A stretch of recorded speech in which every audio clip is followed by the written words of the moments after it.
Bismillahirrahmanirrahim. Alhamdulillahilladzi domina sa'adatan di dunya wal akhirah liman amana wa amilal a'mala sholihah. Asyhadu an la ilaha illallah wahdahu la syarikalah wa asyhadu anna Muhammadan abduhu wa rasuluh hadan nasa ila siratin mustaqim liman salakahu faza bil uzzi wan na'imil muqim. Segala puji milik Allah yang menjamin kebahagiaan di dunia dan di akhirat bagi barang siapa yang beriman dan melakukan amal soleh. Saya bersaksi bahwa tidak ada Tuhan selain Allah, dan saya bersaksi bahwa Nabi Muhammad adalah hamba dan utusan Allah yang memberi petunjuk kepada manusia kepada jalan yang lurus. Bagi barang siapa yang mengikuti jejaknya, niscaya akan mendapatkan kemuliaan dan kebahagiaan yang abadi. Amin ya Allah. Ibu-ibu, bapak-bapak, rahimakumullah. Kita panjatkan puji dan syukur kehadirat Ilahi Rabbi yang mana telah banyak sekali memberikan berbagai kenikmatan kepada kita semua, yaitu diantaranya nikmat iman, nikmat Islam, nikmat sehat, nikmat kesempatan, dan juga nikmat taufik dan hidayahnya, sehingga kita semua bisa hadir pada saat ini dalam keadaan sehat walafiat. Semoga langkah ibu kehadirannya juga yang tentunya disertai dengan niat yang baik untuk bertolabul ilmi, untuk mengharapkan ridho Allah, semoga akan dicatat sebagai amal soleh. Amin ya Allah ya Rabbal alamin. Pertama-tama kami juga atas nama Bapak Samsudin Bukhari mengucapkan banyak terima kasih kepada para donatur yang telah menginfakkan sebagian hartanya. Semoga akan menjadikan amal soleh yang bernilai sedekah jariyah, dan juga kepada yang telah menyediakan segala perlengkapan di tempat ini untuk kelancaran terselenggaranya pengajian ini. Kami ucapkan terima kasih pula atas nama Bapak Samsudin Bukhari. Semoga akan menjadikan amal soleh bagi ibu bapak sekeluarga dan akan bernilai sebagai sedekah jariyah pula. Amin ya Allah ya Rabbal alamin. Dan pada saat ini akan kita sampai kepada acara yang kita tunggu-tunggu, yaitu ceramah disampaikan oleh Ustadz Haji Iwan Ridwan SAG MPDI, dan tema yang akan disampaikan adalah balasan terbaik dan proses peningkatan kualitas amal. Pada Ustadz yang kebetulan saat ini sudah hadir di tempat ini, kami persilahkan.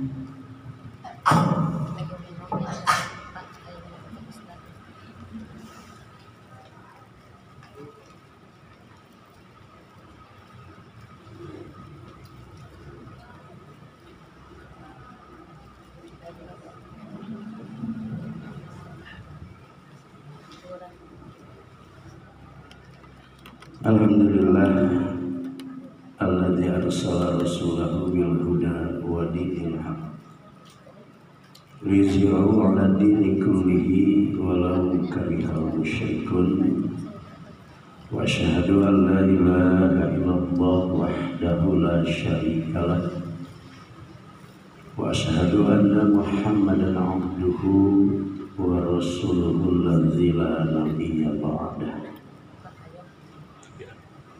A'udzu billahi minasyaitonir rajim. Wa likullin darajatun mimma 'amilu wa ma rabbuka bighafilin amma ya'malun.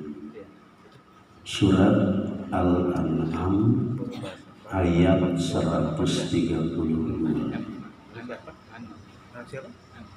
Puji serta syukur kita panjatkan kehadirat Allah Subhanahu wa Ta'ala.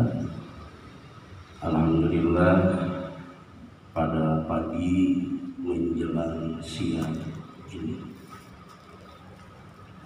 kita bisa berkumpul bermuajahah dalam rangka menjalankan ibadah yang akan memuluskan jalan kita ke surga, yaitu thalabul ilmi. Iman rahimakumullah, tema yang akan saya bahas pada kesempatan pagi ini seperti yang tadi dijelaskan oleh pengatur acara, yaitu balasan terbaik dan proses peningkatan kualitas amal. Bahasan ini akan saya mulai dari prinsip ibadah, bahwa ibadah yang menjadi hakikat hidup manusia di dunia tentu saja ada prinsipnya. Di prinsip itu kan pedoman berpikir yang nanti akan menjadi kebenaran umum. Nah, prinsip ibadah ternyata musabaqah. Kalau tidak, musabaqah itu apa? Musabaqah itu berlomba. Jadi ibadah itu berlomba. Siapa cepat, siapa terbaik. Jadi prinsip ibadah pada hakikatnya itu adalah musabaqah. Bahkan dalam beberapa hadis Rasulullah SAW kerap kali menisbatkan kata musabaqah itu dengan ibadah yang dijadikan oleh Rasul sebagai motivasi bagi para sahabat untuk meningkatkan semangat ibadah mereka. Seperti dalam hadis yang diterima dari Abu Hurairah, ditakhrij oleh Muttafaqun Alaih. Dalam hadis tersebut Rasulullah Shallallahu Alaihi Wasallam beliau bersabda, "Lau ya'lamun nasu ma bin nidai." Kalaulah orang-orang tahu ada apa bin nidai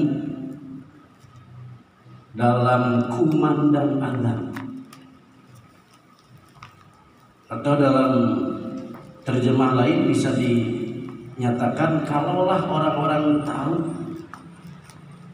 apa yang ada pada pekerjaan azan. Biasanya kan muadzin teh palawarinya sok parebutan.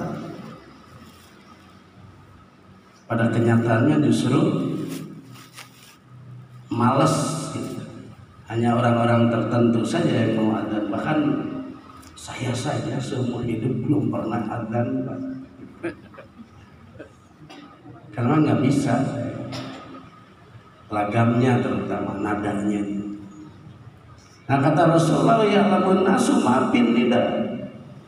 Kalaulah orang-orang tahu apa sih yang ada dalam panggilan adzan, wasafil awwali,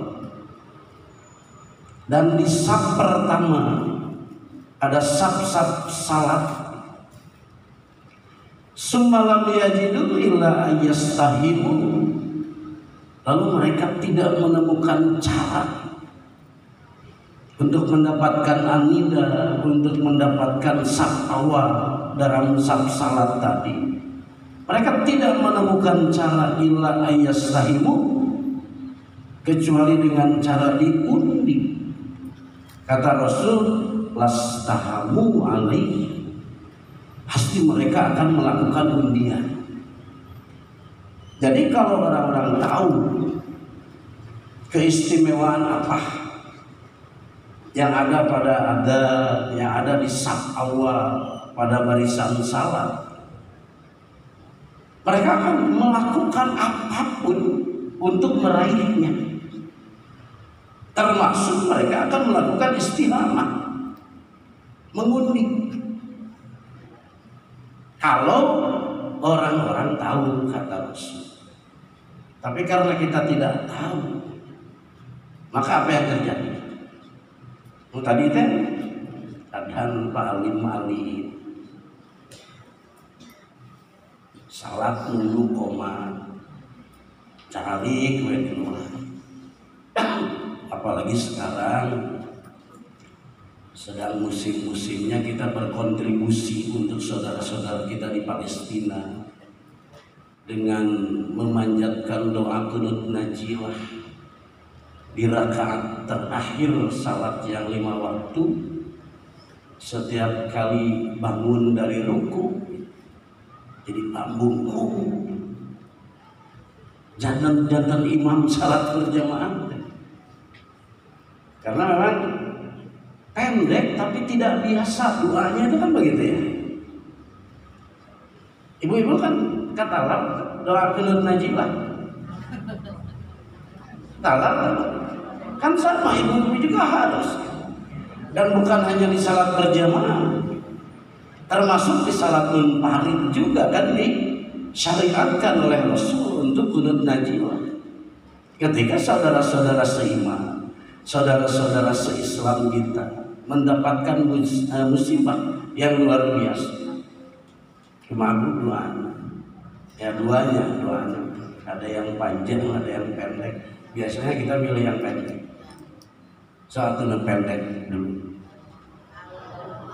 Allahumma anjil mustad'afina minal mu'minina fi Palestina wa fi kulli makanin.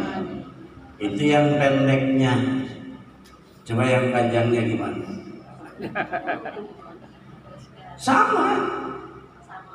Allahumma anjil mustad'afina minal mu'minina fi Palestina. Terus Allahumma ansuril mujahidina fi Palestina wa fi kulli makanin. Terus Allahumma ansuril muslimina al mustad'afina fi kulli makanin. Terus Allahumma shdud ataka ala a'da'iddin minal kafirin waz zalimin di Palestina wa fi kulli. Nah, begitu. Talar atuh dasarnya maca doa tapi nggak doa. Maca doa mah mangga ngangi HP lagi sholat nggak apa-apa. Kan itu malah ini nggak doa, tapi maca doa. Sedangkan yang dianjurkan oleh Rasul itu bukan maca doa, tapi berdoa. Kan gitu. Jadi wayahna diapal gitu. Nah, jadi ikhwan rahimakumullah. Tadi kata Rasul, kalaulah orang-orang tahu apa yang ada dalam azan, apa yang ada dalam saf awal salat berjamaah, lantas mereka tidak mendapatkan cara lain kecuali dengan diundi, maka kata Rasul, lastahamu, mereka akan melakukan undian. Dan selanjutnya kata Rasul, walau ya'lamuna ma bitahjil, dan kalaulah orang-orang tahu ma bitahjil, apa yang ada dalam kegiatan ibadah yang disegerakan. Jadi lamun salat bercowok, kalau ke masjid dia yang paling duluan, itu tahjil disebutnya. Jadi kalau orang-orang tahu ma bitahjil, apa yang ada dalam kegiatan tahjil itu, lastabaku ilaih, maka mereka pasti akan berlomba untuk melakukannya. Jadi mereka akan berlomba siapa cepat. Jadi mereka masjid panggilan, sodakoh panggilan, apapun dia lakukan dengan segera. Nah, kalau mereka tahu, kata Rasul, apa yang ada dalam tahjir tersebut, lastabaku ilaihi, mereka akan istibaqah, mereka akan musabaqah, mereka akan berlomba untuk melakukannya. Dan selanjutnya kata Rasul, walau ya'lamuna ma bil atamati, dan kalaulah mereka tahu apa yang ada dalam salat isya wa syubhi dan salat subuh, la'atuhuma, pasti mereka akan melakukannya walau habwan, meskipun harus sambil merangkak. Jadi kata Rasul, kalaulah orang-orang tahu ma bil atamah, apa yang terdapat di dalam salat isya. Salat isya dalam hadis ini disebut al-atamah. Al-atamah itu arti asalnya ujung dari sesuatu, akhir dari sebuah proses. Dan ternyata Rasulullah SAW kerap kali beliau melakukan salat isya itu di akhir malam. Jadi dikaungikan tetepan isya. Bahkan pernah Rasul menyatakan, jikalau hal ini tidak akan memberatkan umatku, maka pasti aku akan memerintah umatku untuk melakukan atamah. Sangkan sholat isya diakhirkan, tembara diakhirkan bukunya, dikabeh direnakan, sudah berat. Bahkan bagi orang-orang munafik, Rasul membuat tahsis bagi mereka terkait sholat. Rasul menyatakan, asqal sholati 'alal munafiqina bil isya'i wal fajri. Ada dua sholat yang paling berat untuk dilakukan oleh orang-orang munafik. Apa? Bil isya'i wal fajri, yaitu sholat isya dan sholat subuh. Kenapa Bu ya? Orang-orang munafik sholat isya dan sholat subuh berat buat mereka. Kenapa? Karena orang-orang munafik itu sholat yuraun. Mereka baru mau sholat kalau ada yang menyaksikan, kalau ada yang melihat, nanti jadi terkenal, riak. Panari isya mah para wargi gesalare ibu-ibu. Tas jarang mending isya. Jadi lo lihat kaditu kadieu teh nonton. Hari subuh can harudah. Ya kan? Padahal subuh itu sholat yang disaksikan langsung oleh para malaikat, termasuk sholat asar. Jadi ada dua sholat yang langsung disaksikan oleh para malaikat, yaitu sholat subuh dan sholat asar. Rasulullah SAW menyatakan begini, yata'aqabuna fiikum malaikatun bil lail wa malaikatun bin nahar. Bergiliran bergantian para malaikat menjaga kalian, yaitu para malaikat yang bertugas di waktu malam dan para malaikat yang bertugas di waktu siang. Jadi kita dijaga oleh malaikat 24 jam siang malam. Dan para malaikat itu kan bergiliran, ta'aqabah, bergiliran. Nanti yang tugasnya waktu siang diganti oleh shift yang kedua, gitu. Shift malam, shift siang. Jadi ada dua shift malaikat yang ditugaskan oleh Allah untuk menjaga manusia. Dan itu kan dijelaskan dalam Al-Quran. Surat apa? Surat apa? Saya kasih terusannya. Innallaha la yughayyiru ma biqaumin hatta yughayyiru ma bi anfusihim. Surat apa? Saya kasih clue-nya, ayat 11. Surat apa? Ar-Ra'd. Betul. Surat Ar-Ra'd ayat 11. Lahu mu'aqibatun.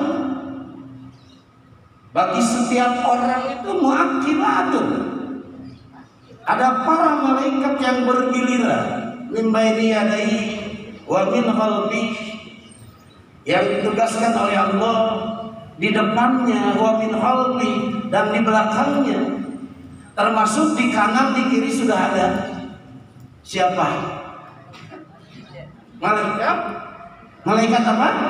Raqib dan Atid. Dalam Al-Quran dinyatakan begini, ma yalfizu min qaulin illa ladaihi raqibun atidun. Tidak ada satupun kalimat yang bisa lepas dari buku catatan amal, karena di kanan dan di kirinya ada dua malaikat Raqib dan Atid. Nah sekarang ditambah lagi oleh malaikat min baini yadayhi wa min khalfihi, yang ditugaskan oleh Allah di depan dan di belakang. Berarti 24 jam 4 orang malaikat terus menjaga kita. Bayangkan kepala wargi ke maha orang ngalakonan itu. Kenapa kita harus takut menjalani hidup? Ku Allah diawasi sepenuhnya. Sepanjang hidup Allah mengawasi kita. Wa huwa ma'akum aina ma kanu, kata Allah. Allah akan menyertai mereka di mana saja mereka berada. Sekarang ditambah 4 orang malaikat. Min baini yadayhi wa min khalfihi yahfazunahu min amrillah. Mereka menjaga orang per orang min amrillah, berdasarkan perintah Allah. Tadi dalam hadis Rasulullah SAW menyatakan, ya ta'aqabuna bikum malaikatun bil lail wa malaikatun bin nahar. 2 kelompok malaikat yang bertugas di waktu malam dan yang bertugas di waktu siang. Mereka bergiliran menjaga orang per orang. Wahyajtamihuna, dan ternyata mereka berkumpul fi sholatis subhi wa fi sholatil asri, di 2 waktu sholat. Mereka berkumpul di saat datangnya waktu subuh, dan mereka juga berkumpul di saat datangnya waktu asar. Summa yas'adu alladzina batu bikum, lalu mereka yang bertugas menjaga kalian di waktu malam naik ke langit menghadap kepada Allah untuk memberikan laporan apa yang terjadi terhadap hamba-hamba Allah. Wa huwa a'lamu bikum, kata Rasul.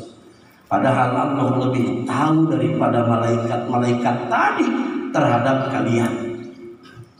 Tapi kenapa Allah minta laporan dari para malaikat?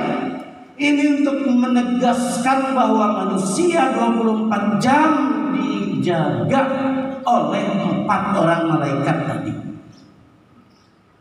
Ayas'aluhumullah, lalu Allah bertanya kepada mereka, kaifa taraktum ibadi, apa yang sedang dilakukan oleh hamba-hambaku ketika kalian tadi tinggalkan mereka? Bagaimana kata para malaikat? Taraknahum wa hum yusallun wa atainahum wa hum yusallun. Taraknahum, ya Allah, kami tinggalkan mereka wa hum yusallun, sedangkan mereka sedang salat.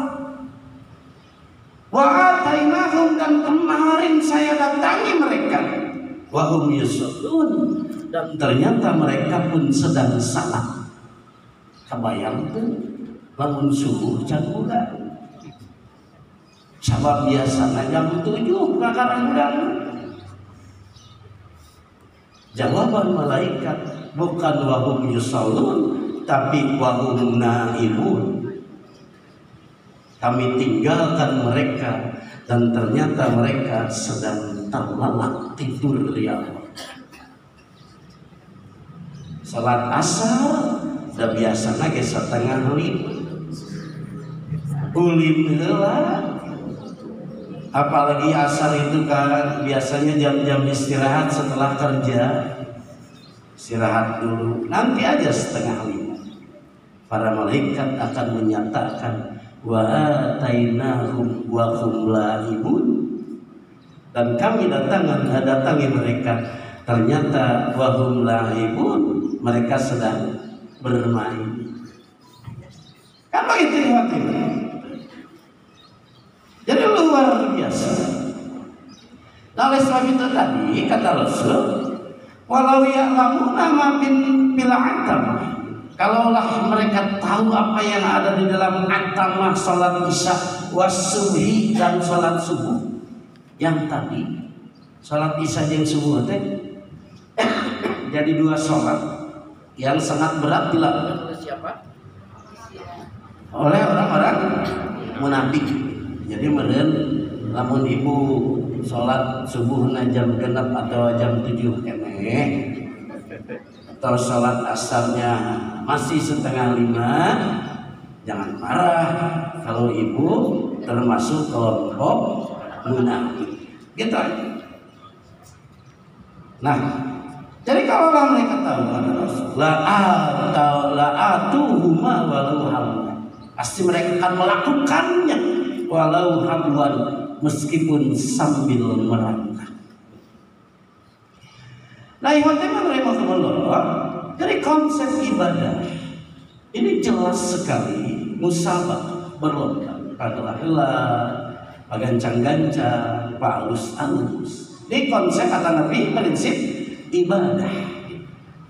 Dan di dalam Al-Quran surat Al-Baqarah ayat 148 pun Allah menguatkan bahwa memang prinsip ibadah itu adalah musabaqah.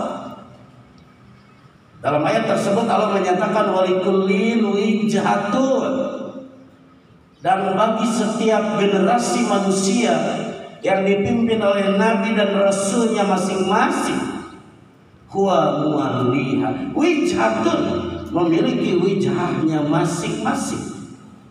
Jadi setiap generasi umat memiliki wijah masing-masing. Huwa muwalliha, dia akan menghadapkan wajahnya ke wijah tadi pada saat menjalankan ibadah. Kalau kita sholat itu diantara salah satu syaratnya adalah menghadap kiblat. Jadi menghadap kiblat itu syarat, bukan rukun. Saya mau tanya, perbedaan syarat dan rukun itu apa ya? Jadi ada syarat sholat, ada rukun sholat. Perbedaan syarat dan rukun apa ya? Syarat sesuatu yang menjadi sebab sahnya sesuatu yang lain, tapi dia bukan bagian dari sesuatu yang disahkannya, itu syarat. Sedangkan rukun sesuatu yang jadi penyebab sahnya sesuatu, dan dia menjadi bagian tak terpisahkan dari sesuatu yang disahkannya. Rukun sholat diantaranya adalah takbiratul ihram. Takbiratul ihram jadi penyebab sahnya sholat, dan takbiratul ihram adalah bagian dari sholat. Maka takbiratul ihram rukun sholat. Menghadap kiblat salah satu penyebab sahnya sholat, tapi menghadap kiblat bukan bagian sholat, maka dia disebutnya syarat. Nah kata Allah walikullin wijhatun huwa muwalliha, bahwa setiap generasi umat itu memiliki wijahnya masing-masing. Mereka akan menghadapkan wajahnya ke wijah itu. Fastabiqul khairati, kata Allah, maka berlomba-lombalah kalian untuk melakukan kebaikan-kebaikan. Berlomba-lombalah kalian untuk menunaikan kewajiban-kewajiban. Fastabiqul khairat jadi sandaran bahwa memang prinsip ibadah adalah musabaqah. Coba saya nanya, wijah itu kan tadi dijelaskan, wijah itu arah atau kiblat ya. Ada berapa kiblat yang pernah tercatat dalam sejarah terkait ibadah sholat kita? Ada? Dua. Satu, Baitul Maqdis atau Masjid Al-Aqsa, lalu yang kedua Masjidil Haram. Jadi wijah pertama umat Islam itu Baitul Maqdis, Masjid Al-Aqsa yang sekarang sedang dibombardir itu, yang sekarang sedang membutuhkan bantuan dari kita, terutama melalui doa-doa yang kita panjatkan. Nah, iman rahimakumullah, Rasulullah SAW salat menghadap ke Baitul Maqdis itu selama 16 bulan. Jadi tidak lama. Dan ini dijelaskan oleh Al-Bara bin Azib. Dalam sebuah hadis dia menyatakan, "Shallaitu ma'an Nabi sallallahu alaihi wasallam." Aku pernah salat berjamaah bersama Rasulullah sallallahu alaihi wasallam ila Baitul Maqdis, menghadap ke Baitul Maqdis 16 syahr, selama 16 bulan, hatta nazalatil ayatu, sehingga turunlah ayat, yaitu ayat 144 dari surat Al-Baqarah, sampai turunnya ayat itu, di mana di dalam ayat tersebut Allah menyatakan, "Fawalli wajhaka syatrul masjidil haram." Arahkan sekarang oleh kamu Muhammad wajah kamu kemana? Syatrul masjidil haram, ke arah Masjidil Haram. Wa haitsuma kuntum, dan di mana saja kamu berada, atau dari arah mana saja kamu, fawallu wujuhakum syatr, maka tetap arahkan wajah kalian itu syatrah, ke Masjidil Haram. Itu yang di dalamnya ada Ka'bah. Apa orang mah nalikana di Masjidil Haram bebas kan, arah salat itu bebas. Yang penting yang hadap ke kiblat, ke Ka'bah. Ada empat sudut Ka'bah kan. Sudut pertama disebutnya apa? Sudut pertama kali datang ke Masjidil Haram untuk melaksanakan tawaf kudum. Tawaf kudum harus kita mulai dari sudut pertama Ka'bah yang disebut Ruknul Aswad. Jadi sudut Aswad yang di sana ada Hajar Aswad gitu. Lalu maju bergerak, dan ternyata si Ka'bah itu harus selalu berada di sebelah kiri kita. Kita bergerak menuju ke sudut kedua, disebutnya sudut apa? Ya, Ruknul Yamani atau Iraqi. Yang kedua, ruknul Iraq, gitu. Yaitu sudut yang menghadap ke kota Irak, gitu. Lalu maju lagi, sudut yang ketiga, apa namanya? Ruknul Syam, sudut yang menghadap ke kota Syam. Lalu bergerak lagi ke sudut yang terakhir, yaitu Ruknul Yamani, sudut Ka'bah yang mengarah ke kota Yaman. Dan dari Ruknul Yamani menuju ke Ruknul Aswadi, kita harus berdoa, Rabbana atina fid dunya hasanah wa fil akhirati hasanah wa qina adzabannar. Nanti sampai lagi ke Ruknul Aswadi, angkat lagi tangannya. Darada hese kalau lagi hari kedah nyium Hajar Aswad,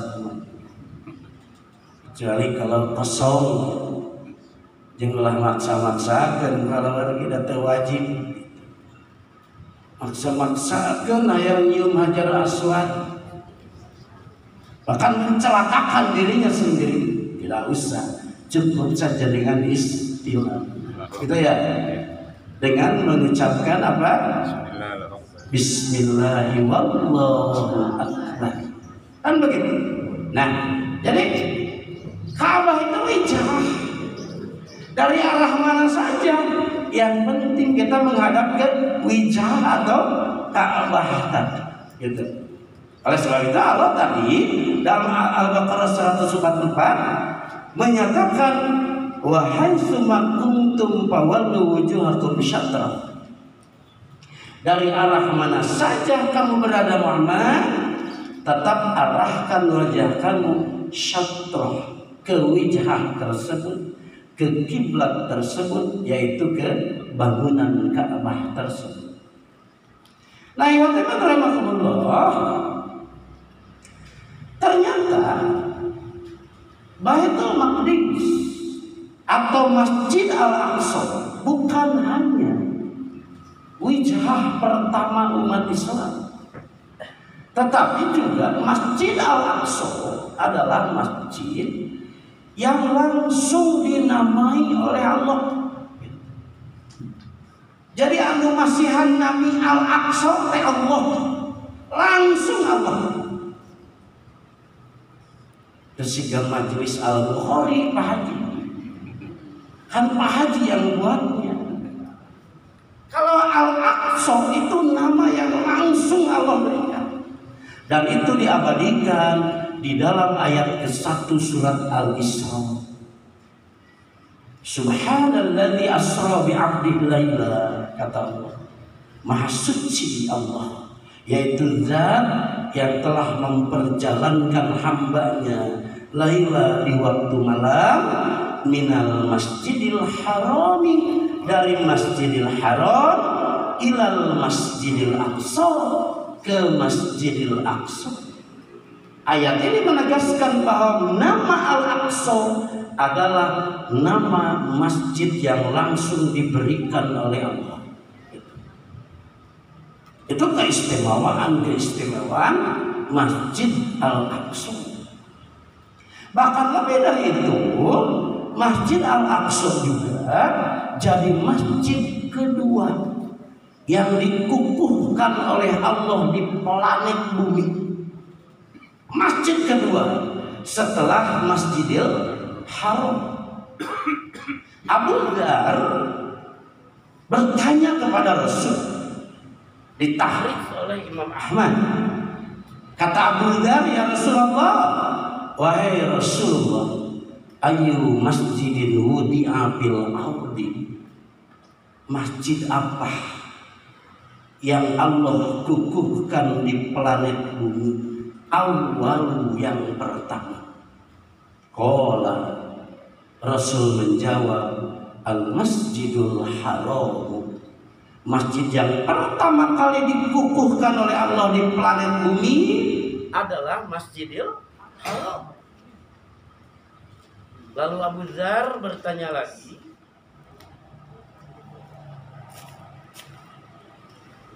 sepatu ya. Ya, lalu Abu Dzar bertanya lagi kepada Rasulullah, "Summa ayu ya Rasulullah?" Lalu masjid apa lagi wahai Rasul? Kemudian Rasul menjawab,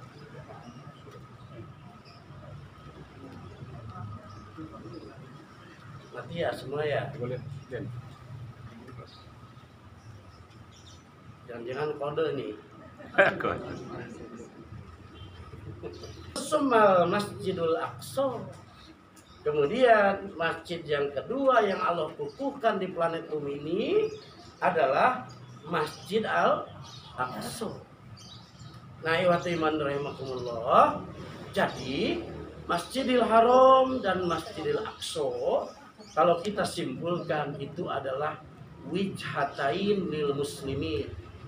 Dua wijhah, dua arah, dua kiblat umat Islam. Kiblat pertama Masjidil Aqsa. Rasul menghadap ke Masjidil Aqsa selama 16 bulan. Lalu kiblat yang kedua yaitu Masjidil Haram sampai hari ini. Dan ternyata peristiwa perubahan arah kiblat dari Baitul Maqdis ke Baitullah atau Baitul Haram itu terjadi di satu tempat di mana Rasulullah Shallallahu Alaihi Wasallam melaksanakan salat di sebuah masjid yang bernama Masjid Banu Salam.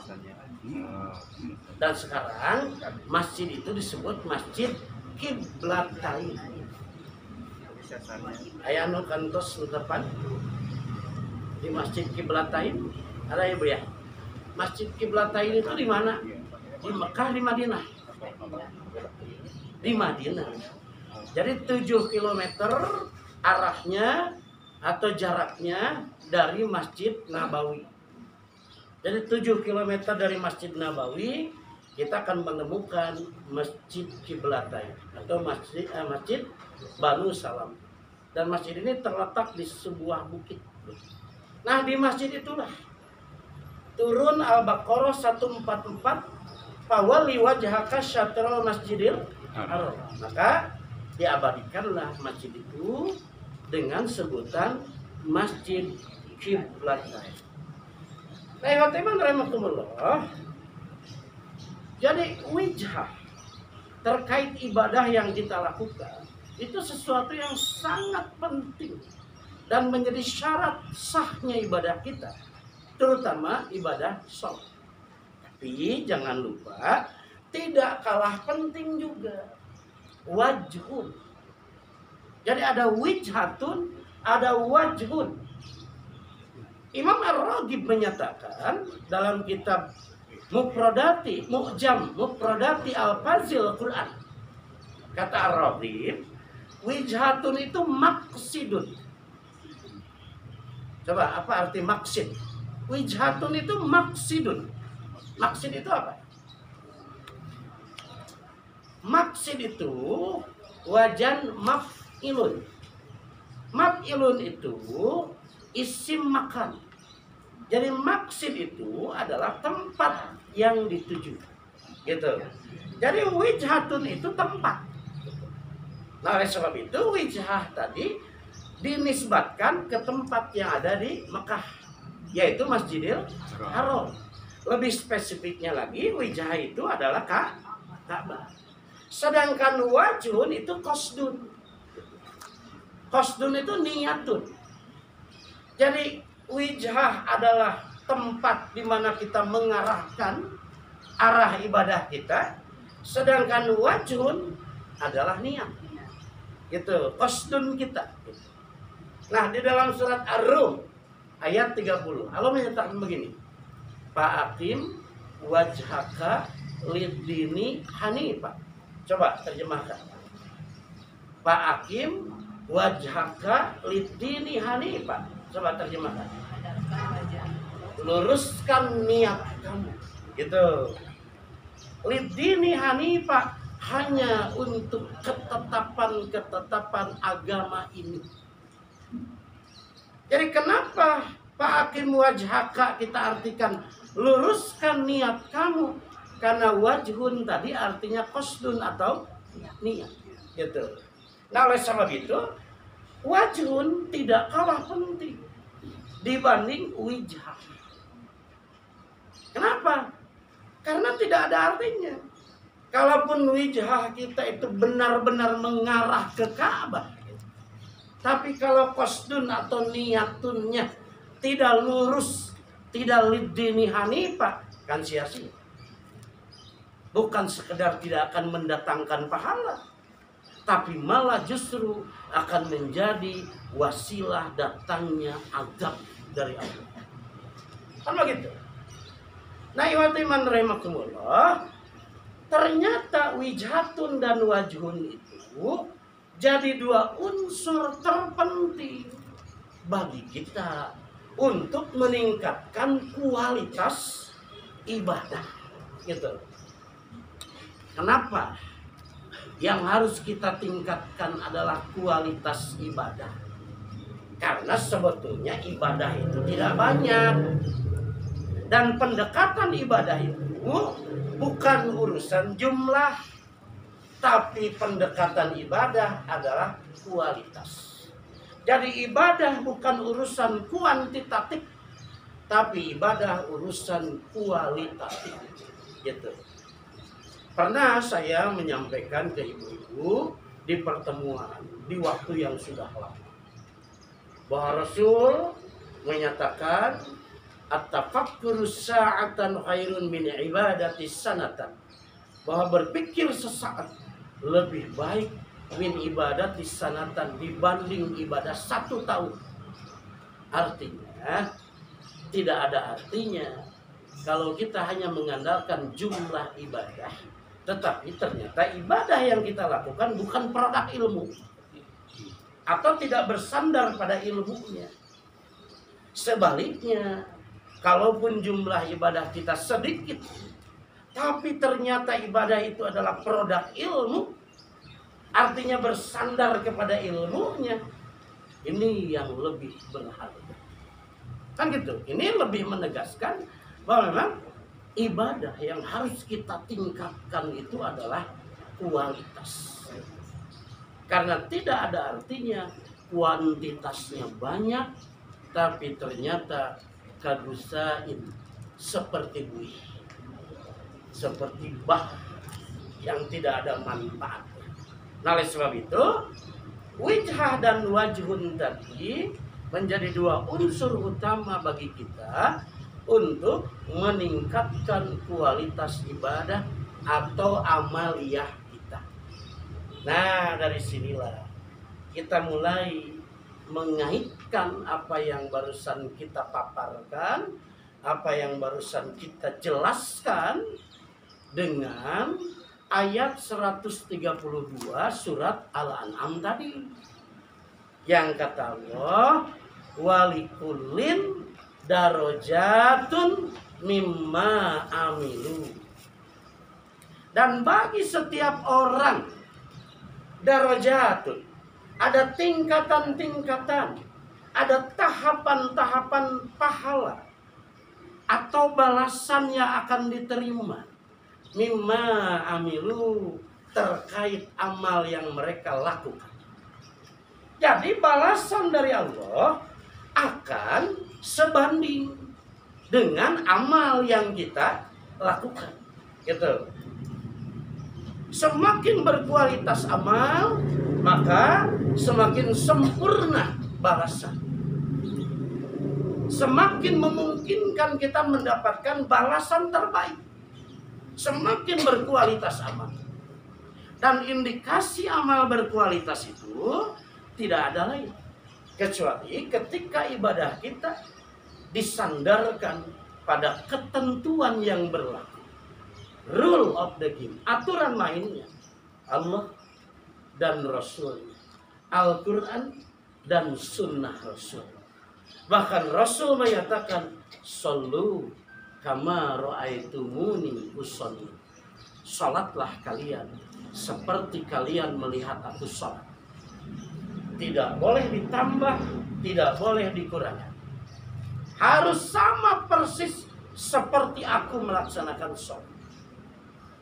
Ini menegaskan bahwa memang kualitas ibadah, indikasinya adalah ketika ibadah itu bersandar kepada ketentuan yang berlaku, yaitu Al-Quran dan Sunnah Rasul. Maka pernyataan walikullin darajatun mimma amilu tadi ditafsirkan oleh Imam Al-Maraghi. Kata Imam Al-Maraghi, walikulli amilin, dan bagi setiap orang yang melakukan pekerjaan, bahkan bisa diterjemahkan begini, setiap orang yang bergerak, karena ciri makhluk hidup itu bergerak gitu ya. Kita bergerak setiap hari, maka terjadilah hubungan satu sama lain.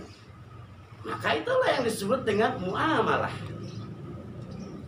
Jadi para amil melakukan tugasnya bergerak, terjadilah hubungan, maka itulah yang disebut dengan muamalah. Ketika terjadi hubungan, maka terjadilah kerjasama saling membantu, maka itulah yang disebut dengan musyarakah.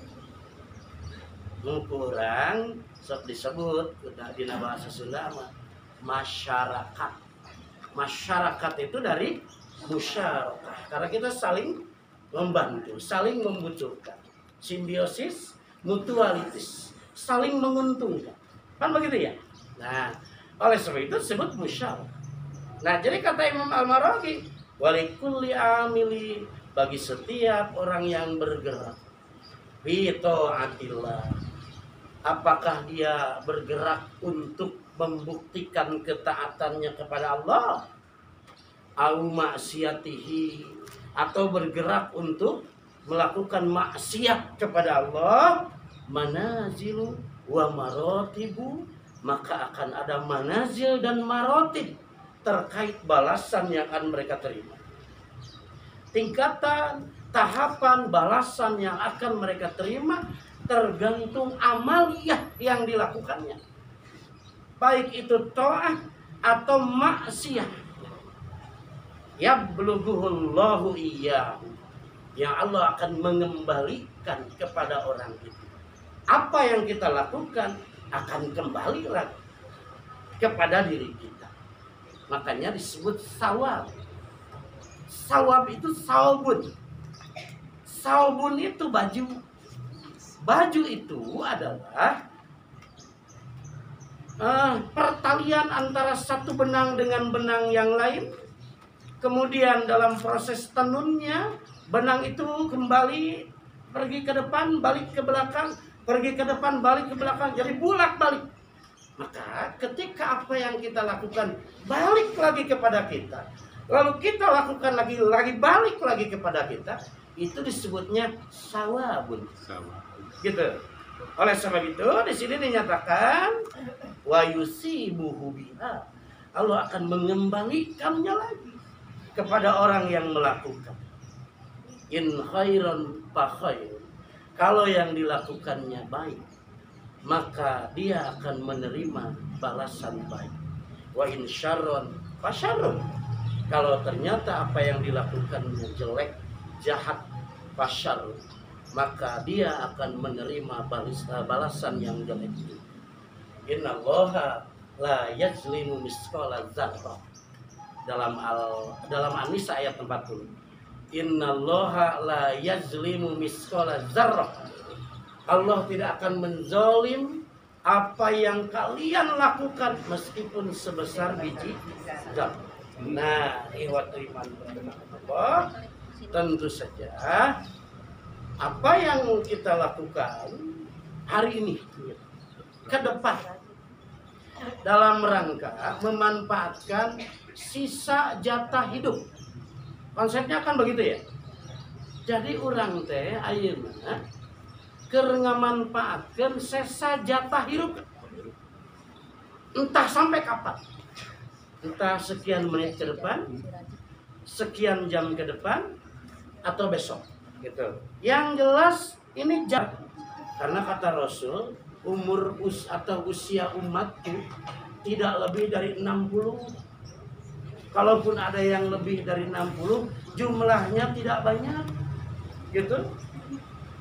Sekarang saya 54, 6 tahun lagi akan saya manfaatkan untuk meningkatkan kualitas amal agar mendapatkan pahala terbaik. Yang mana indikasi kualitas amal? Yang tadi ya, kembalikan saja pada aturan yang berlaku, yaitu Quran dan Sunnah Rasul. Gitu.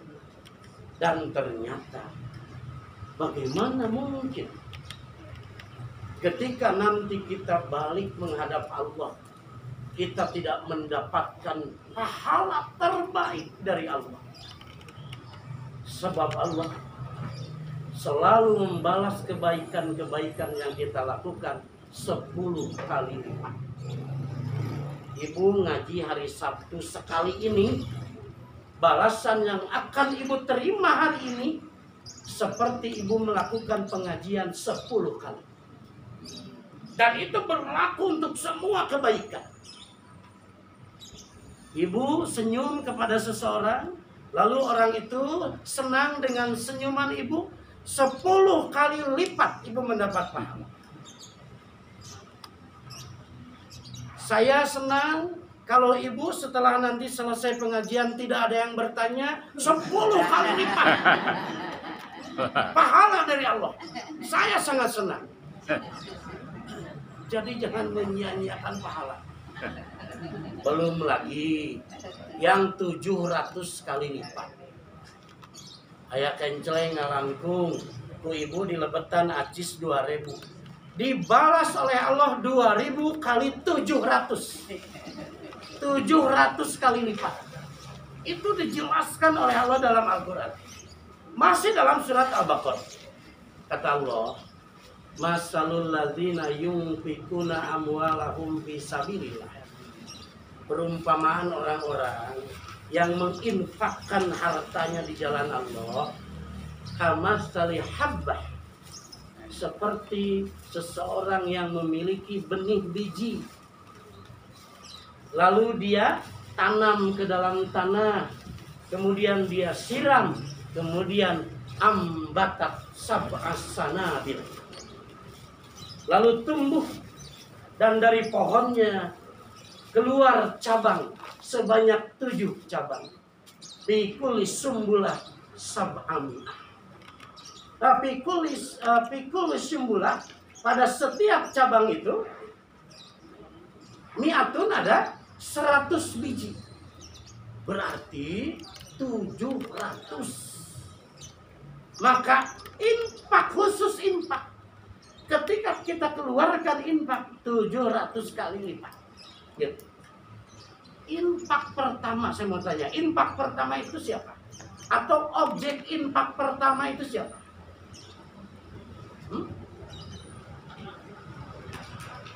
Objek infak pertama itu siapa? Diri kita sendiri. Gitu. Jadi para sahabat, seorang sahabat bertanya kepada Rasul, ya Rasul, aku hanya punya 1 dinar, tapi aku ingin berinfak. Kata Rasul, infakkan untuk diri kamu. Sebab tidak baik uang 1 dinar ini kamu kasih ke orang lain. Lalu infak yang kedua, objek infak yang kedua, istri, pamajikan pak. Nuawi sok disebut ku istilah nafkah. Nafkah itu napakoh. Tidak biasa di bahasa Sunda mah. Kop sok jadi kap. Gitu. Akikoh jadi ekah. Napakotun jadi nafkah. Asor ge jadi asar. Sirobun jadi sirob. Itu di bahasa Sunda mah. Kan jelas bahasa Sunda itu banyak meminjam dari bahasa Belanda, dari bahasa Jepang, dari bahasa Arab. Bahasa Sunda na bahasa Jepang na pelit apa? Dan bahasa orang oke. Kamu orang pelit. Bahasa Jepang apa? Watashi wa kachida desu. Orang Sunda disebut kacida. Kacida. Kacida itu pelit. Iya. Nginjem tina bahasa Jepang. Iya. Banyak gitu. Sunda mah anu mana ya asli.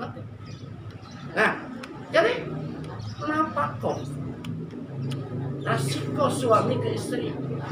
Sok bapak masihan ke istri sabinten umpamakan resiko nanti 500.000.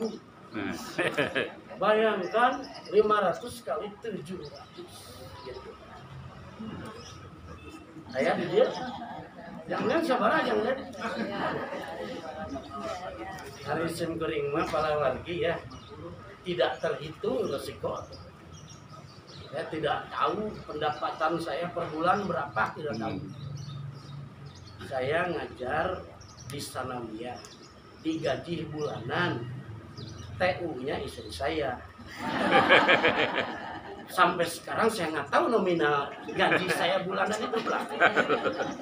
Ya, saya sertifikasi impasi, ATM-nya dipegang istri saya. Gitu. Ya biasalah, ibu-ibu kan gitu. Bagi saya nggak apa-apa. Yang penting kalau saya minta rokok harus ada, gitu aja. Berarti itu berapa dikali 700? Sok ibu rek teu beunghar kumaha. Bagaimana ibu tidak kaya dengan pahala yang luar biasa, dan ini pahala terbaik. Jadi ulah dugi kaki ibu. Ketika kita sudah berhadapan dengan Israel, lalu ternyata semua yang kita tidak yakin jadi yakin, karena ketika kita sudah berhadapan dengan Israel, semua terlihat. Orang-orang yang sudah lebih dulu pulang, semua ada. Anggota keluarga, saudara, tetangga yang sudah lebih dulu pulang, semua akan ada dan terlihat bagaimana mereka. Dan ternyata ada banyak orang-orang yang kaya raya dengan pahala. Mereka hanya tinggal menunggu waktu untuk masuk surga, karena surga sudah di tangan mereka dengan pahala yang luar biasa, 10 kali lipat, 700 kali lipat. Maka ketika Israel datang, orang ini kata Allah, meminta kepada Allah, Rabbi laula akhortani ila ajalin qarib fasaddaq wa akun minas sholihin. Nun Gusti mun bahasa urang tangguhkeun sakedah we atuh ya Allah. Tong ayeuna engke we sonten maot teh ya Allah. Dan Israel datang pagi-pagi. Gitu. Dia minta kepada Allah, ya Allah nanti sore Israel suruh datang lagi ke sini untuk mengambil ruh atau nyawa saya. Jangan dulu sekarang ya Allah. Atau bahkan saya minta 5 menit saja ya Allah. Minta ditangguhkan. Karena aku akan fa'asaddaq. Aku akan melakukan sedekah. Aku akan titipkan hartaku di perut-perut fakir miskin, di perut-perut anak yatim, di tiang-tiang majelis taklim, di tembok-tembok pesantren, di tehal-tehal masjid. Aku akan melakukan itu ya Allah. Wa akun minas sholihin, dan aku akan menjadi orang soleh. Dijabah mual gitu. Kenapa? Karena Rasulullah menyatakan 24 jam pintu taubat dibuka oleh Allah. Bahkan kata Rasul, innallaha yabsutu yadai fil lail limusiun nahar. Limusiin nahar. Innallaha yabsutu yadai bil lail limusiin nahar. Allah menjulurkan kedua tangannya di waktu malam untuk menerima tobat pelaku maksiat di waktu siang. Yuk, kata dia, enggal gerak tarobat, kata Allah. Sepanjang malam Allah terus menjulurkan kedua tangannya. Wa yabsutu yadayhi bin nahar limusi'il lail. Dan Allah menjulurkan kedua tangannya untuk menerima tobat pelaku maksiat di waktu malam. Dan ini berlaku malam yughargir, sepanjang napas can ngagolot rokina tikor. Ari sudah sakroh nu dicirian ku ayana Israel, sudah semua pintu taubat ditutup. Jadi meninggalkan ilmu, kita manfaatkan sisa jatah hidup yang masih ada untuk kembali kepada Quran Sunnah agar kualitas ibadah kita semakin meningkat dan besar kemungkinan kita akan mendapatkan pahala terbaik dari Allah Subhanahu wa Ta'ala. Masih ada satu jumlah potongan ayat dari 132, tetapi karena waktunya sudah terlampau lama, maka yang sesisanya gitu saya titipkan ke Pak Haji. Ya, mudah-mudahan Pak Haji Sudi kiranya berkenan memanggil lagi saya untuk melanjutkan sisa ayat. Oke, Pak Haji? Ya. Ya, suami itu ibunya. Ikhwati man rahimakumullah, terima kasih atas segala perhatiannya. Mudah-mudahan ada sedikit ilmu yang dapat diterima oleh ikhwati man sekalian. Wassalamualaikum warahmatullahi wabarakatuh. Waalaikumsalam.